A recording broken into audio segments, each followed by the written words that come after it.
Bismillahirrahmanirrahim. Alhamdulillahi rabbil alamin, wassalatu wassalamu ala ashrafil anbiya wa imamil mursalin, habibina wa habibi ilahil alamin, abil qasimi Muhammad. Allahumma salli ala Muhammad wa ali Muhammad. Allahumma salli ala Muhammad wa ali Muhammad. Allahumma salli ala Muhammad wa ali Muhammad. Wa ala alihi wa ashabihi al-mayamin. Rabbi shrah li sadri wa yassir li amri wahlul 'uqdatam min lisani yafqahu qawli. Allahumma tsabbit janani wa adril haqqa ala lisani, amma ba'd. Saudara sekalian, kita masih melanjutkan kajian kita tentang pengantar, tentang jihadul akbar.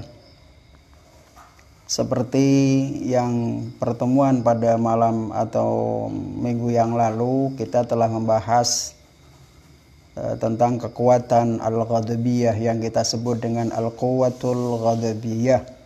Kita juga sudah menjelaskan tentang definisi daripada al-quwwatul ghadabiyah. Kekuatan emosi, kekuatan amarah itu yang dimaksudkan adalah sebagai sumber dari perbuatan kebuasan seperti marah, benci, menyerobot hak orang, merampas hak orang dengan berbagai macam gangguan. Kekuatan ini juga memiliki manfaat. Yang pertama adalah al-quwwatul ghadabiyah itu memunculkan sifat untuk memberikan atau melakukan perlindungan terhadap diri kita sendiri. Misalnya melindungi harga dirinya, hartanya, negaranya. Ini semuanya muncul daripada sifat atau kekuatan al-ghadabiyah. Akan tetapi kekuatan ini tidak mengenal halal haram, tidak mengenal batasan, tidak mengenal tata cara dan lain sebagainya. Yang bisa menentukan itu semua adalah ketika dikendalikan oleh kekuatan akal. Manfaat yang kedua, bahwa kekuatan emosi ini cepat reda dibandingkan dengan kekuatan asyahwah. Kemarin kita sudah jelaskan bahwa kekuatan syahwat itu sulit untuk diredakan, butuh perjuangan, butuh usaha yang sangat kuat untuk mengendalikan. Sementara emosi tidak, kemarahan itu bisa jadi begitu selesai dia marah maka kemudian bisa reda.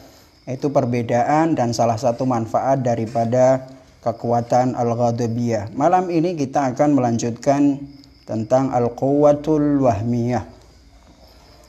Di dalam melakukan jihadul akbar ada kekuatan yang ketiga yang kita kemarin sudah sebutkan bahwa di dalam diri manusia itu, di dalam nafsul insaniyah ada 4 kekuatan. Nah, ini 4 kekuatan yang ketiga yang kita sebut dengan al-quwwatul wahmiyah. Apa sih kekuatan wahmiyah itu? Al-wahmiyah kalau kita melihat dari sisi lughawi bahasa, al-waham itu artinya angan-angan, atau orang Jawa juga menyebut waham atau hayalan. Tapi itu secara bahasa. Kemudian secara definitif apa istilah yang dipakai dengan al-quwwatul wahmiyah yang ada pada nafsul insaniyah?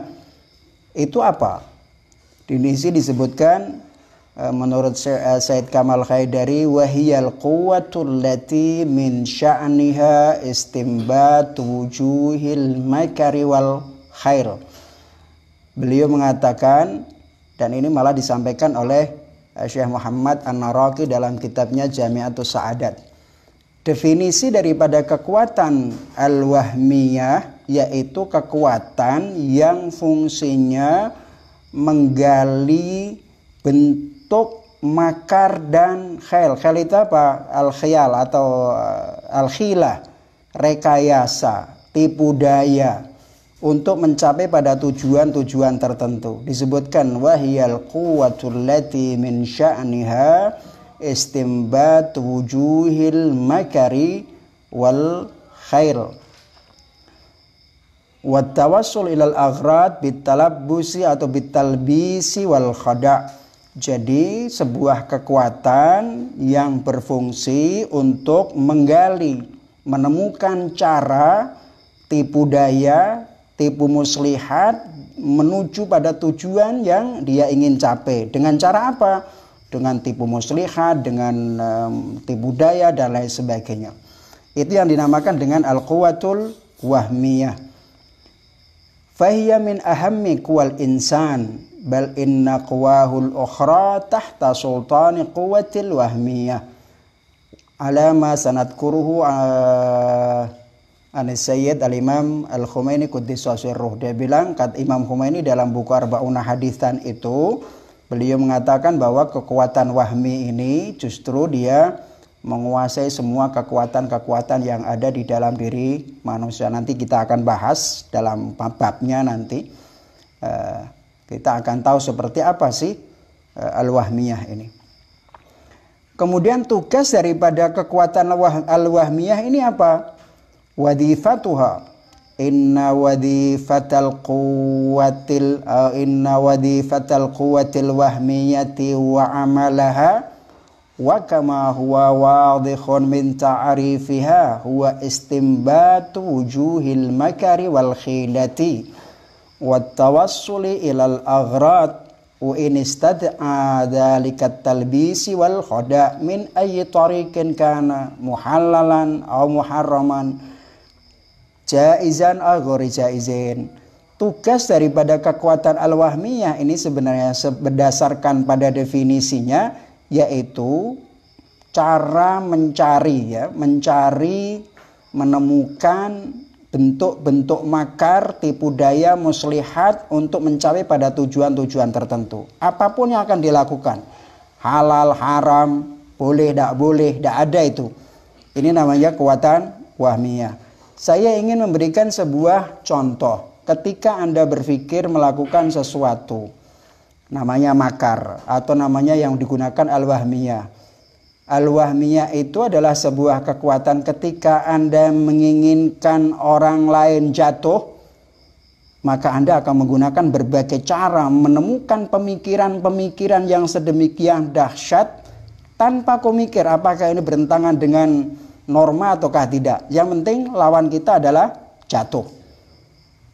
Bahkan bisa menyakiti, bisa menipu, bisa membuat hoax yang sedemikian rupa. Tujuannya yang terpenting adalah bahwa lawan saya harus jatuh. Urusan halal haram, boleh tidak boleh, bertentangan dengan norma ataukah tidak, itu tidak penting. Walaupun terlihat bahwa jalan keluar yang dilalui itu sepertinya rasional, tapi ketahuilah bahwa itulah yang dinamakan dengan al-quwwatul wahmiyah. Kekuatan yang semacam ini sangat berbahaya sekali. Disinilah kenapa kita harus ada yang dinamakan dengan jihadul akbar. Jihad akbar itu adalah jihad melawan diri sendiri. Karena kekuatan yang semacam ini ada dalam diri kita. Bagaimana kita bisa mengendalikan al-quwwatul wahmiyah, kekuatan yang bersifat makar, tipu muslihat dan lain sebagainya ini apa? Nah, ini penting. Itulah kenapa kita harus membahas tentang jihadul akbar. Dijelaskan bahwa fahiya silahun du hadden. Kekuatan al-wahmiyah itu ibarat senjata yang memiliki dua mata. Senjata yang memiliki dua mata. Pisau bermata dua. Pisau bermata dua. Satu bisa kau gunakan untuk ini, untuk kebaikan. Bisa kau gunakan untuk keburukan. Tergantung apa yang kau inginkan. Ketika kita tidak bisa mengendalikan diri kita melalui kemampuan akal kita, maka kekuatan wahmiyah inilah yang akan berjalan. Tidak peduli mau itu bertentangan dengan syariat, apakah itu bertentangan dengan norma. Yang terpenting bahwa saya harus mencapai pada tujuan tersebut. Makanya kita saksikan banyak orang, terutama para politisi atau orang-orang tertentu, mereka melakukan tata cara untuk meraih kekuasaan dengan berbagai macam cara. Menjatuhkan lawannya dengan tipu muslihat, dengan jebakan-jebakan, dengan hoax dan lain sebagainya. Sepertinya rasional, tapi lagi-lagi itu adalah kekuatan al-wahmiyah, kekuatan yang sangat membahayakan. Kekuatan wahmiyah itu bisa kita fungsikan untuk menuju kepada kebaikan, bisa juga menuju kepada keburukan. Bisa kita gunakan untuk mencapai pada kesempurnaan ilahi, juga bisa kita capai untuk pada kehinaan yang tiada tara. Oleh karena itu disebutkan fahiya silahun du haddain wa bi imkanil insan istihdamuhu fi hadzal iddijah aw dzaka wa fi tahqiqi hadzal hadaf aw dzaka hasba ma yuridu wa yahtar. Pisau yang bermata dua atau pisau bermata dua itu bisa kau fungsikan, bisa untuk kebaikan, bisa untuk keburukan, bisa untuk mencapai tujuan yang positif, bisa mencapai tujuan yang negatif, tergantung kita menggunakannya. Fa idza sarat hadhil quwwah fi khidmatil quwwatil ghadabiyah asbahal insanu jabbaran fil ard fayadgha wa ya'ishu fiha fasadan wa yatanakkaru likulli khairin wa yatanakkabu kulla syarrin wa yatahawwalu ila fir'aun wa namrud. Menarik kata Sayyid Kamal Haidari, apabila kekuatan al-wahmiyah ini berada dalam kekuasaan emosi. Kekuatan wahmiyah ini berada di dalam kendalinya kekuatan amarah. Anda bisa bayangkan, Anda ini contohnya saja tadi. Ketika Anda melihat orang tertentu, atau katakanlah misalnya Anda disakiti orang. Anda kan ada keinginan untuk membalas. Saya akan membalas dia. Kalau pembalasan itu dilakukan oleh kekuatan wahmiyah tanpa didasarkan pada kekuatan akal, tapi dikendalikan oleh emosi, ketahuilah Anda akan jadi orang yang paling jabar. Orang seperti Fir'aun. Anda akan menjadi orang yang paling dolim. Anda akan menjadi orang yang paling buas. Katakan, disebutkan bahwa apabila kekuatan al-wahmiyah ini berada di dalam kendali kekuatan emosi, maka manusia saat itu dia akan menjadi jabbaran fil ard, orang yang paling dolim, kejam di muka bumi ini. Fayadgha, dia akan berbuat aniaya, berbuat dolim kepada siapapun, merusak dan mengingkari semua kebaikan dan berubah melakukan semua kejahatan. Saat itu manusia menjadi Fir'aun. Jadi Fir'aun itu bukan orang bodoh. Namrud itu bukan orang bodoh. Tapi Fir'aun dan Namrud adalah dua manusia yang hanya menggunakan kekuatan al-wahmiyah, yaitu kekuatan makar dan khilah. Kata Imam Ali bin Abi Thalib ketika ditanya Rasulullah ketika ditanya wa mal khilah ya Rasulullah, tarkul khilah. Jadi jangan ada rekayasa, lakukanlah sebuah rekayasa tapi bersifat dikendalikan oleh kemampuan akal. Itu yang dinamakan dengan at-ta'akkul. Itu nanti kalau tidak salah saya pernah membahas tentang Imam Ali bin Abi Thalib atau Imam Ja'far Shadiq ketika ditanya tentang pemikiran yang ada di dalamnya yang dilakukan oleh Muawiyah. Beliau mengatakan itu adalah, kata Imam Ali, itu adalah naqra'us syaitaniyah, karena dia menggunakan al-wahmiyah tanpa dikendalikan oleh kemampuan akal. Kemudian amma idza sarat hadhil quwwah, apabila kekuatan wahmiyah ini fi khidmatil quwwati syahwiyah, dikendalikan membantu kekuatan syahwat, fa innaha tuhayyi'u li hadhil quwwah kulla wasilatin tusilaha atau tusiluha ila ghardiha wa tabhathu laha an kulli tariqin hatta ma la yahturu ala bali syaitan nafsihi min ajlil wusul ila tilka syahwah. Kekuatan wahmiyah ini Kalau sekiranya dia berada dalam kendali kekuatan syahwat, maka kekuatan ini akan menemukan sebuah cara yang sedemikian rupa untuk mencapai pada tujuannya, yang cara itu tidak pernah terpikirkan oleh setan sekalipun. Disinilah manusia melebihi setan, manusia bisa melebihi daripada kewan. Hinanya lebih rendah dari kewan, kejahatannya lebih rendah daripada setan. Setan pun belajar dari manusia yang semacam ini. Kenapa? Karena kekuatan al-wahmiyahnya berada dikendalikan oleh kekuatan syahwat. Syahwat bisa membunuh, yang penting dia puas, yang penting dia bisa mendapatkan kekayaan, yang penting bisa berkuasa, dan seterusnya dan seterusnya. Itu tidak pernah bisa dilakukan oleh setan sekalipun, tapi manusia bisa melakukannya. Kenapa? Karena kekuatan wahmiyahnya berada di dalam kekuasaan al-quwatus syahwiyah. Selanjutnya disebutkan wa amma idza sarat fi khidmatil quwwatil aqilah.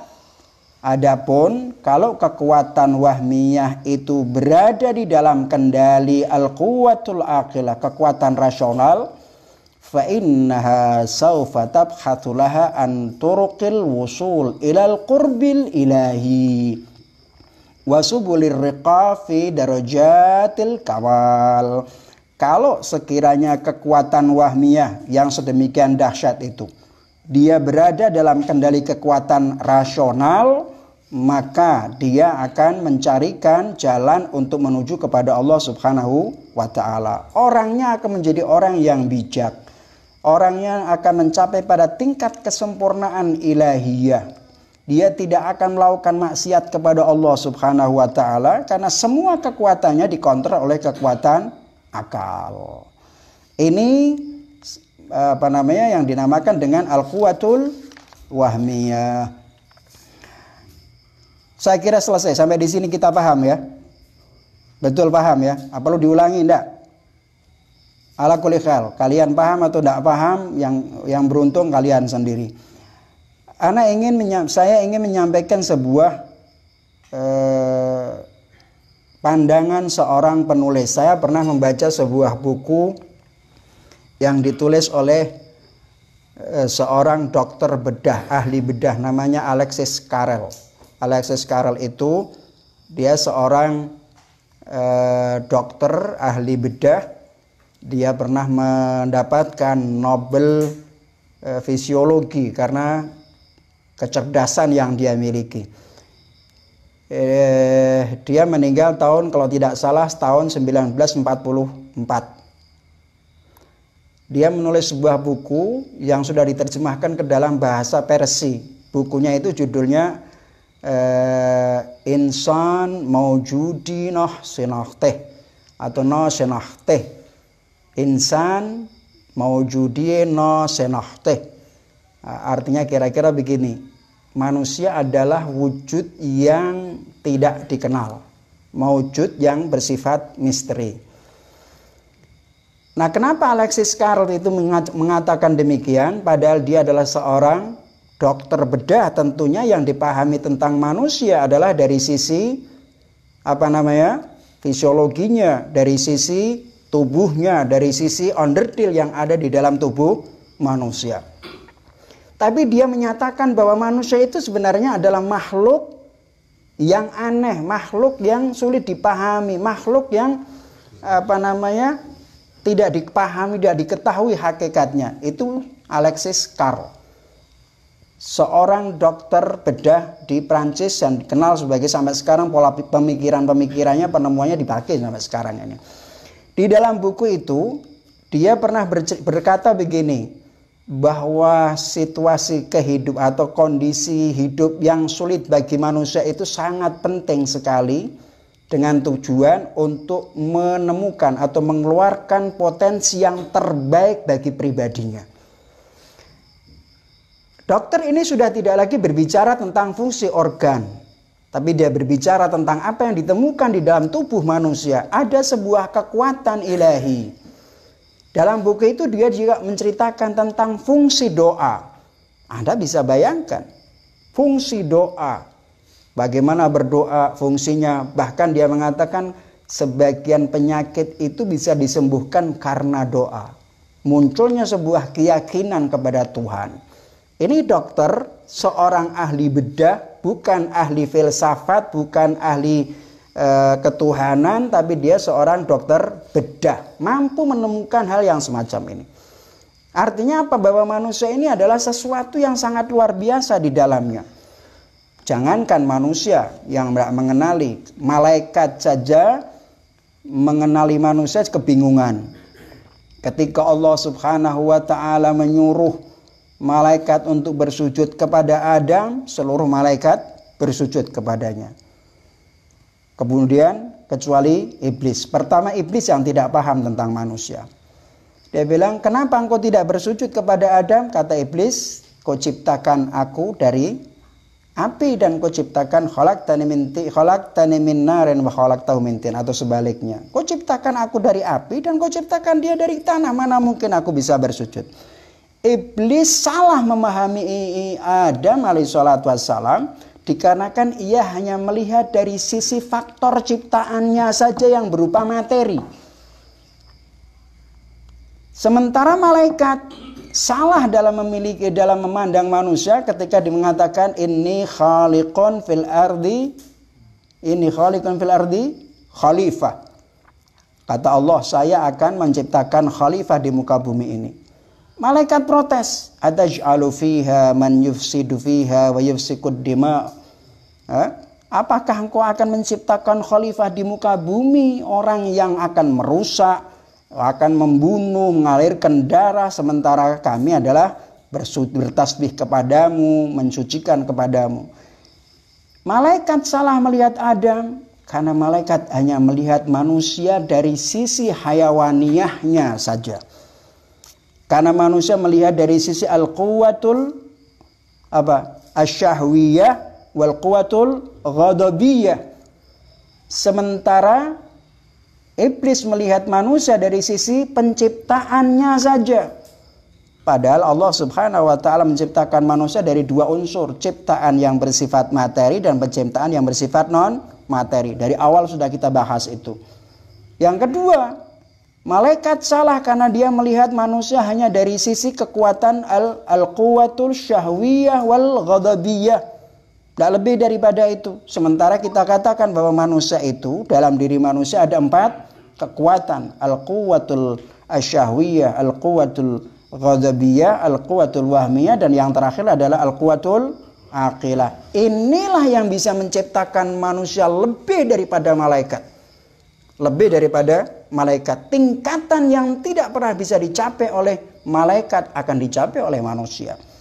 Nah, maksud saya, Alexis Carr ketika dia menulis buku Insan Maujudinah Senahte, artinya manusia adalah wujud yang sulit untuk dikenali, abstrak, tidak dipahami. Ketika orang memahami manusia hanya dari sisi materinya, dia akan melihat tidak lebih daripada tanah dan sesuatu yang seperti hewani. Dia ketika melihat dari sisi karakter hayawanianya seperti itu, tapi tidak melihat dari sisi al-aqliyah. Nah, oleh karena itu, inilah yang dinamakan dengan jihadul akbar. Ketika manusia mampu mengendalikan kekuatan syahwatnya, mampu mengendalikan kekuatan emosinya, mampu mengendalikan kekuatan wahmiyahnya dengan kekuatan akalnya, disitulah namanya jihadul akbar. Tapi apakah cukup dengan cara itu? Lalu bagaimana caranya? Bagaimana tahapan-tahapannya? Inilah yang akan kita bahas di dalam kitab Imam Khomeini yang disebut dengan Arba'una Haditsan, yang salah satu di antaranya adalah jihadul akbar. Ada caranya, ada tahapannya, ada prosesnya, dan lain sebagainya. Jadi jihadul akbar tidak berarti kemudian mudah untuk dilakukan, tapi perlu proses. Disitulah kita akan tahu seperti apa.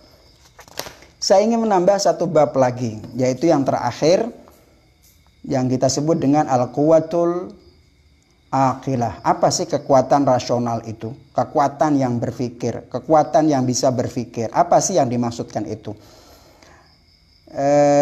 Ada beberapa kajian yang pertama saya ingin membaca tentang fadail, kelebihan daripada akal. Apa sih akal itu? Kelebihan daripada akal dari berbagai riwayat.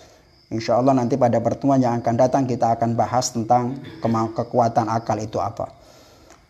Dalam sebuah riwayat disebutkan dari Ibnu Abbas, qala an-nabiy sallallahu alaihi wa alihi wasallam likulli syai'in alatun wa iddah wa inna alatal mu'mini wa iddatahu al-aqlu wa likulli syai'in matiyah wa matiyatul mar'i al-aqlu wa likulli syai'in da'amah wa da'amatud din al-aqlu wa likulli qaumin ghayah wa ghayatul ubadi al-aqlu.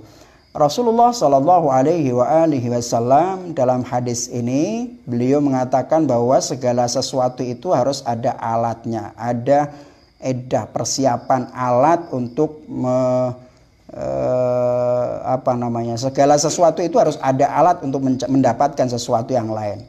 Kemudian kata Rasulullah, wa inna alatal mu'min wa iddatahu al-aqlu. Alat untuk menjadi penguat bagi manusia, sarana yang bisa digunakan untuk manusia adalah akalnya. Jadi akal itu menjadi pondasi utama dalam kehidupan manusia. Kemudian walikulli syai'in matiyah wa matiyatul mar'i al-aql. Segala sesuatu, al-matiyah itu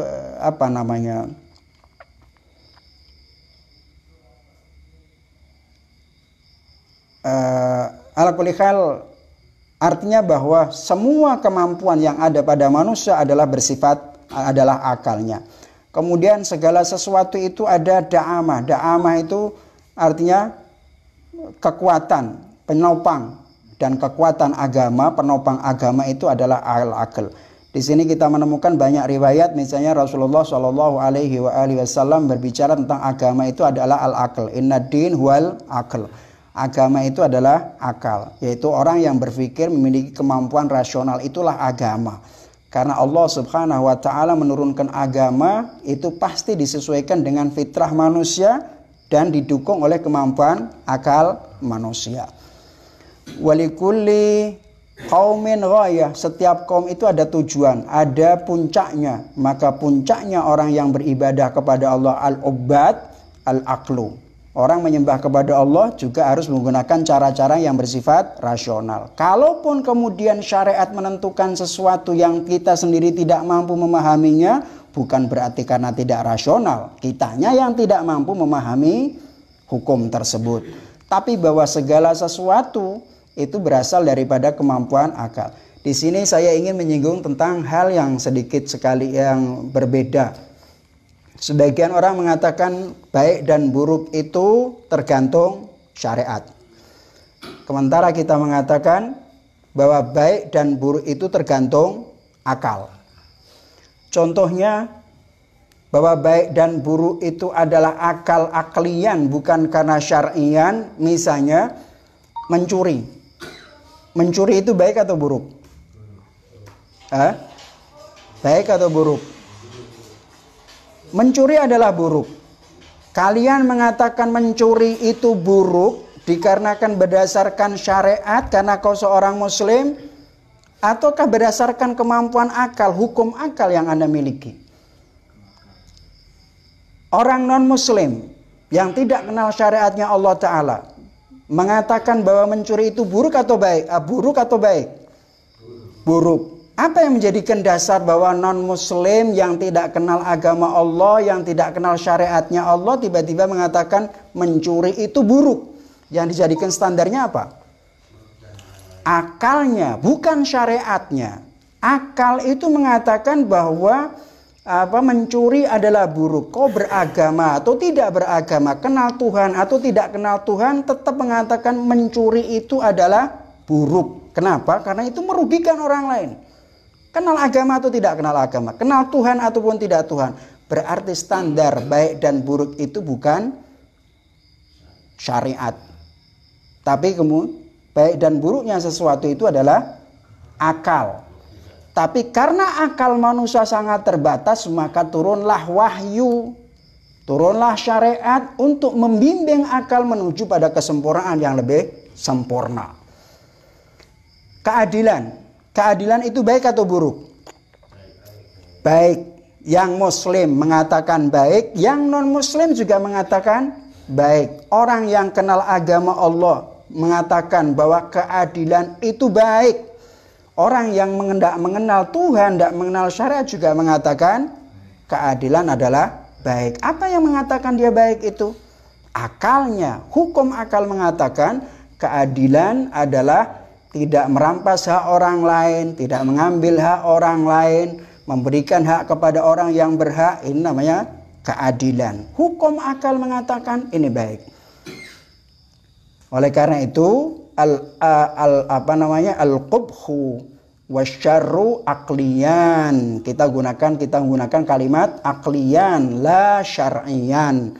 Bukan syar'i tapi hukum akal, rasionalitas. Agama adalah rasional. Seluruh keputusannya Allah Subhanahu wa taala adalah bersifat rasional. Persoalannya apakah kita mampu untuk merasionalkan itu semuanya? Keterbatasan akal manusialah yang tidak mampu itu. Tapi bahwa hukmul awalnya adalah hukmul akli. Oleh karena itu diturunkanlah namanya wahyu, diturunkanlah namanya syariat. Tujuannya adalah membantu akal manusia agar mencapai pada kesempurnaan ilahi. Maka disebutkan walikulli qaumin ghayah wa ghayatul ubad al-aqlu. Walikulli qaumin ra'in wa ra'ayul abidin al-aqlu. Segala sesuatu, setiap kaum itu harus ada ra'in itu apa? Penggembalanya. Maka penggembala orang-orang yang ahli ibadah adalah akal. Walikaumin mana tadi? Walikulli tajirin bid'ah. Setiap pedagang itu pasti dia punya dagangan. Wa bid'atul mujtahidin al-aqlu. Dagangannya orang yang berijtihad, mujtahid itu adalah akal. Walikulli ahli baitin qayyimun wa qayyimus siddiqin al-aql. Setiap orang ahlul bait itu keluarga, sebuah rumah itu harus ada pemimpinnya. Dan pemimpin bagi orang-orang as-siddiqin adalah al-aql. Dan seterusnya. Ini semuanya riwayat sampai panjang, terus semuanya dah bicara tentang akal. Di dalam kitab Al-Kafi itu Rasulullah sallallahu alaihi wasallam bersabda, "Ma qassamallahu lil ibadi syai'an afdalu minal aql. Fanaumul aqli atau fanaumul aqili afdalu min syahril jahil." Kata Rasulullah, Allah Ta'ala itu tidak pernah bersumpah untuk hambanya dengan sesuatu melebihi daripada akal. Kata Rasulullah di dalam riwayat itu kan fanaumul aqili afdalu min syahril jahili. Tidurnya orang yang berakal itu jauh lebih mulia daripada melek tidak tidurnya atau terjaganya orang-orang yang bodoh. Orang yang tidur berakal, beragama, menggunakan akal rasionalnya, beragama karena agama adalah rasional. Maka itu jauh lebih baik daripada orang bodoh yang tidak terjaga. Wa iqamatul aqili afdalu min syuhusil jahili. Iqamatul aqil, yakni itu duduknya orang berakal itu jauh lebih mulia daripada kepergiannya orang yang bodoh. Wala ba'athallahu nabiyyan wala rasulan hatta yastakmilal aqlu wa yakunu aqluhu afdal min jami'i uquli ummatihi. Kata Rasulullah, dan Allah Ta'ala tidak mengutus seorang nabi atau seorang rasul hingga akalnya, cara berpikirnya sempurna. Dengan demikian, wa yakunu aqluhu afdala min jami'i uquli ummatihi. Makanya nabi, rasul itu otaknya, akalnya jauh lebih hebat daripada seluruh akal umat manusianya. Dalam sebuah riwayat, kecerdasan yang dimiliki oleh Rasulullah Sallallahu Alaihi Wasallam itu melebihi daripada kemampuan-kemampuan manusia yang lainnya. Artinya kesempurnaan akalnya, Ketika kita bicara tentang al-aqlu, kesempurnaan akal itu artinya tidak ada kebodohannya sedikit pun. Akal lawan katanya bodoh. Ketika akal ini sudah sempurna maka tidak ada kebodohannya sama sekali. Tapi Rasulullah Shallallahu Alaihi Wasallam hidup di tengah umat manusia, diperintahkan oleh Allah Ta'ala untuk berbicara berdasarkan kemampuan akal umatnya. Apa kata Rasulullah? Rasulullah mengatakan, nahnu ma'asyiral anbiya la nukallimhum illa biqadri uqulihim. Atau dalam riwayat Rasulullah mengatakan, kallimin nas ala qadri uqulihim. Ajaklah bicara orang itu berdasarkan kemampuan akalnya. Jadi nilai seseorang adalah ketika akalnya ini menjadi sempurna. Artinya tidak dikendalikan oleh nafsunya, tidak dikendalikan oleh kekuatan wahmiyahnya, tidak dikendalikan oleh yang lainnya. Ini oleh karena itu Rasulullah Shallallahu Alaihi Wasallam tetap bisa hidup di tengah masyarakat karena Rasulullah meladeni umatnya berdasarkan kemampuan akal umatnya, bukan bersandarkan pada kemampuan akal Rasulullah Shallallahu Alaihi Wasallam. Di dalam riwayat yang lainnya itu disebutkan bahwa Rasulullah tidak pernah berbicara kepada umat manusia sesuai dengan kemampuan akalnya kecuali kepada Ali bin Abi Thalib dan Ahlul Baitnya, karena mereka memiliki kesamaan. Kalimin nas ala qadri uqulihim. Ajaklah bicara itu manusia sesuai dengan kemampuan akalnya. Kalau kelasnya kelas SD, jangan diajak bicara sesuatu yang kelasnya kelas SMP. Kelas SMP jangan diajak bicara ke yang kemampuannya SMA dan seterusnya dan seterusnya. Ini fadilah daripada akal. Jadi aklul insan. Al-Imam Shadiq alaihi salatu wassalam, qala hujjatullahi 'alal ibad an-nabiy sallallahu alaihi wa alihi wal hujjatu fima bainal ibadi wa bainallah al-aql.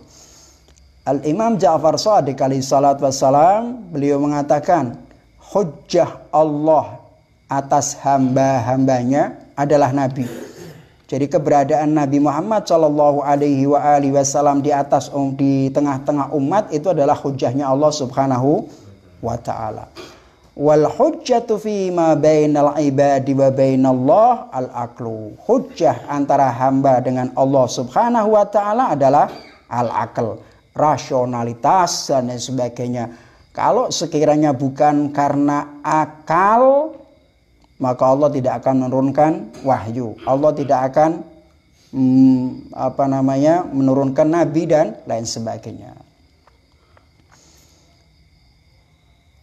Al-Imamul Baqir alaihi salatu wassalam, beliau mengatakan innama yudaqullahu al-ibada fil hisabi yaumal qiyamah ala qadri ma atahu minal uquli fid dunya. Allah Ta'ala itu besok di akhirat akan menghisap manusia sesuai dengan kadar kemampuan yang dimiliki oleh umat manusia di dunianya. Termasuk taklif yang diberikan oleh manusia juga tergantung pada kemampuannya. Ini fadilah daripada akal yang Allah berikan kepada manusia. Makanya ad-din huwal aqlu, macam-macam banyak riwayat Anda bisa membaca itu dalam berbagai kitab semua kaum muslimin. Dan yang terakhir Al-Imam Shadiq alaihi salatu wassalam, beliau mengatakan laisa bainal imani wal kufri illa qillatul aqli. Kata Imam Shadiq, antara keimanan dan kekafiran itu tidak ada lain kecuali adalah karena qillatul aqli, sedikitnya akal. Maksudnya apa? Kalau tadi Rasulullah menggunakan yastakmilul aql, hatta yastakmilal aqlu, Allah Ta'ala tidak mengutus Nabi atau Rasul kecuali akalnya telah sempurna. Maka maksudnya di sini adalah bahwa antara kekafiran dan keimanan itu tidak lain dikarenakan apa?